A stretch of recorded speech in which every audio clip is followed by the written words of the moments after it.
I'm very honored to be able to take Rescue 4 around and kind of show it off and tell the story of the guys. Just a little backdrop, FDNY has 10,000 plus firefighters. I work for New Smyrna, we have 37. We run about 6,000 calls a year, they run a couple million. We have 20,000 residents, they have 8 million residents. So their call volume is a little bit more than what we average in New Smyrna Beach. With us today is Rescue 4, which is owned by actually a bunch of area Chicago firefighters. They originally bought Rescue 3, and they were driving Rescue 3 around, and it had motor problems. And Rescue 4 was at the scrapyard. So they were able to talk to the scrapyard and say, hey, can we get Rescue 4 from you? We'll just trade you trucks. So the truck itself is Rescue 4. All the doors and windows are Rescue 3, which explains why the other side has Rescue 3 on the door. The list of names on this side, excluding Captain Brian Hickey, were all on Rescue 4 the day of the collapse.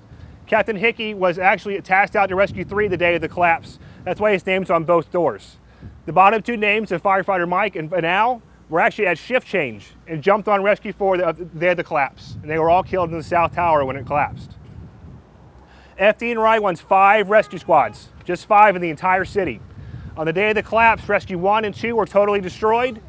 3 and 5 need a major overhaul, and 4 stayed in service until 2010, when they was rotated out with a newer apparatus. These are the elite of the elite. Tech rescue, hazmat, SCUBA. If you look on top of it, you'll see eyelets. That's where the boat was mounted. Any water rescue. These guys average 30 to 40 calls a shift. Strictly rescue.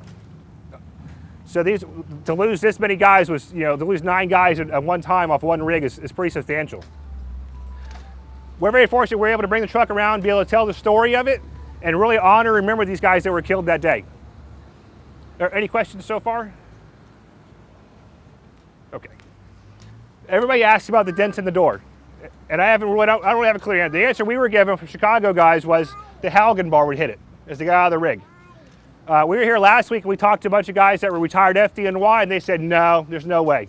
Those guys would never do that to a truck. So I don't really have an answer. It looks like a Halligan point to me, but I don't know.